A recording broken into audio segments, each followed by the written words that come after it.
Max TV భక్తి ప్రేక్షకులకు నమస్కారం. నేను మీ శ్రావ్య. ప్రస్తుతం మనతో పాటు ఉన్నారు ప్రముఖ ఆధ్యాత్మికవేత్త, ప్రవచనకర్త, ప్రజ్ఞారత్న డాక్టర్ విద్వాన్ అమర్వాత్ శేషయ్య గారు. మరి గురువు గారిని అడిగి అయ్యప్ప స్వామి చరిత్ర గురించి ఈ రోజు వీడియోలో తెలుసుకుందాం. నమస్కారం గురుగారు. చాలా సంతోషం బంగారు. చెప్పు నాన్న. గురుగారు, మణికంఠుని విద్యాభ్యాసం ఎలా జరిగింది? గురుపుత్రుని ఎలా రక్షించారు? అద్భుతమైన ప్రశ్న అడిగావమ్మా. ఇందులోనే అసలు అయ్యప్ప అనే పేరు నానుడిలోకి రావడానికి ఒక మూలమైన భావన. మొట్టమొదట కైలాసంలో పెరిగినటువంటి అతడు ధర్మశాస్త్రగా ఒక పేరు వచ్చింది.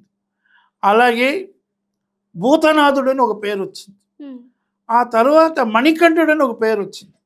అలాగే అయ్యప్ప అనే పేరు రావడానికి కారణమైన కథ కూడా ఈ మీరు అడిగిన ప్రశ్నలో అద్భుతమైన కథ.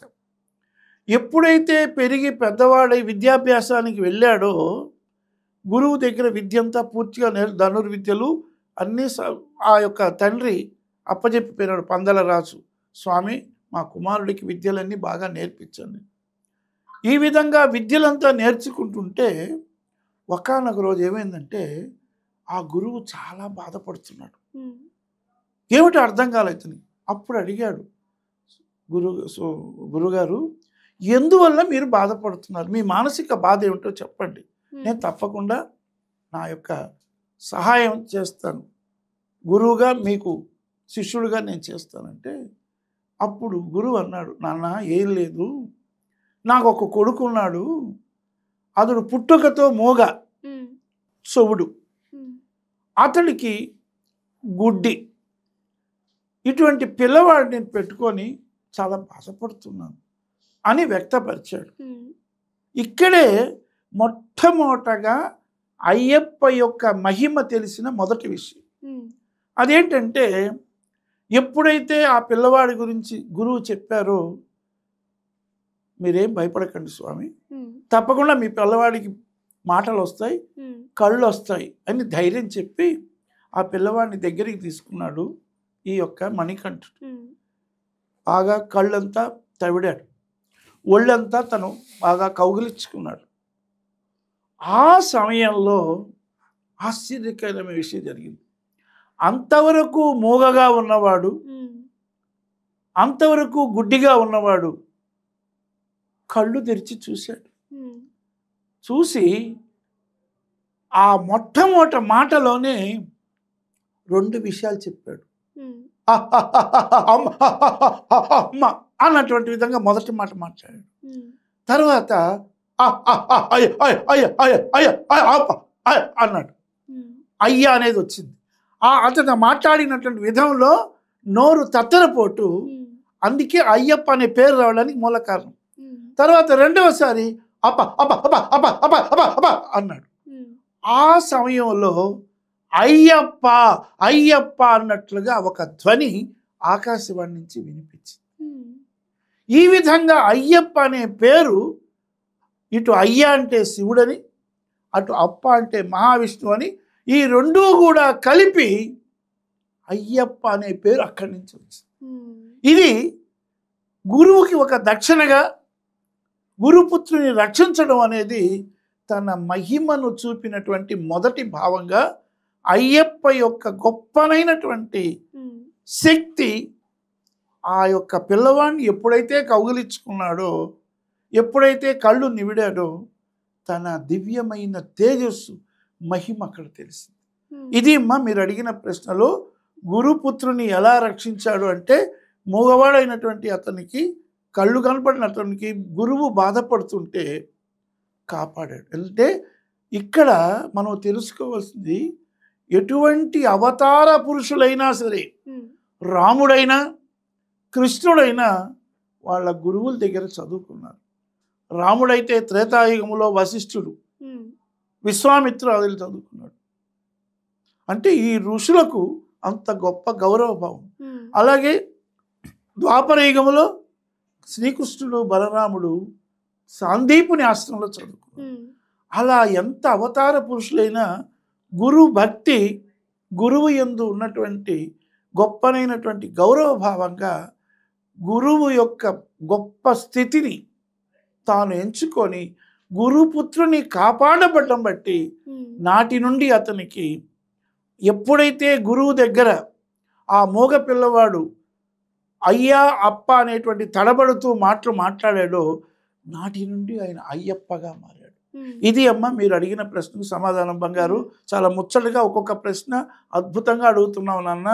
శ్రావ్య అంటేనే శ్రావ్యంగా అడుగుతున్నావు, ఒక కావ్యంలాగా ఉన్నావు బంగారు. నువ్వు సరస్వతీదేవి లాగా అడుగుతున్నావు. చెప్పు తల్లి. గురువు గారు, మరి చెడు బుద్ధైన మంత్రి ఏ విధంగా రాణి గారిని ఆమె చెడు బోధనలతో ఆమెను మాయ చేశారు? అబ్బా అద్భుతం. ఇది అసలైన రహస్యం ఏంటంటే, ఎప్పుడైతే ఈ దుష్టబుద్ధి కుతంత్రం అన్నాడు, అక్కడ రాజ్యంలో ఉండేవాళ్ళు అందరూ సంతోషపడుతున్నారు.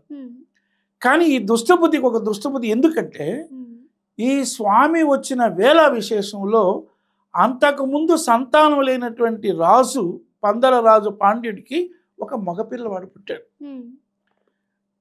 ఎప్పుడైతే ఈ విద్యాభ్యాసం అనుభవించి చదువుకొని వచ్చి ఇంటికి వచ్చాడో ఇతనికి యువరాజ్య పట్టాభిషేకం చేసి తాను వానప్రస్థాశ్రమంగా వెళ్ళిపోవాలని రాజు అనుకుంటాడు. తపస్సు చేసుకున్న అడవులకి వెళ్ళి ఇక చాలని. ఆ సమయంలోనే ఈ దుష్టబుద్ధి అయినటువంటి మంత్రి రాణి గారికి ఒక హితబోధ చెప్పాడు. ఒక చెడు బుద్ధిగా ఒక మాట అన్నాడు.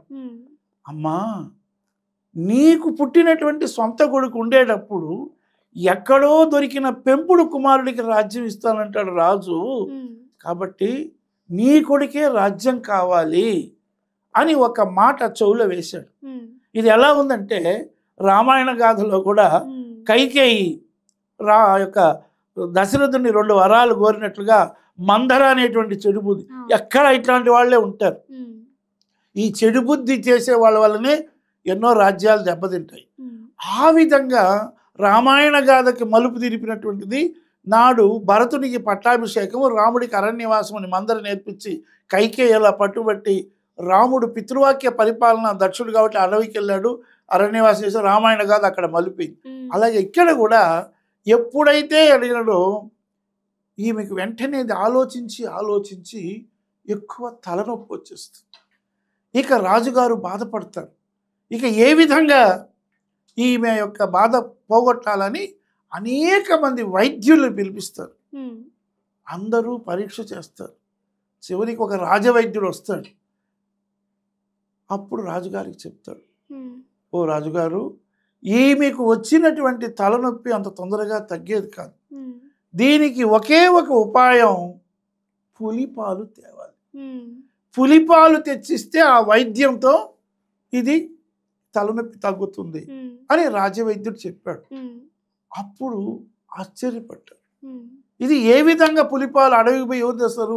అసలు పుడిని దగ్గర పోవడమే కష్టం, అటువంటి పులిపాలను ఎలా తెస్తారు అని రాజుగారు చాలా బాధపడతారు.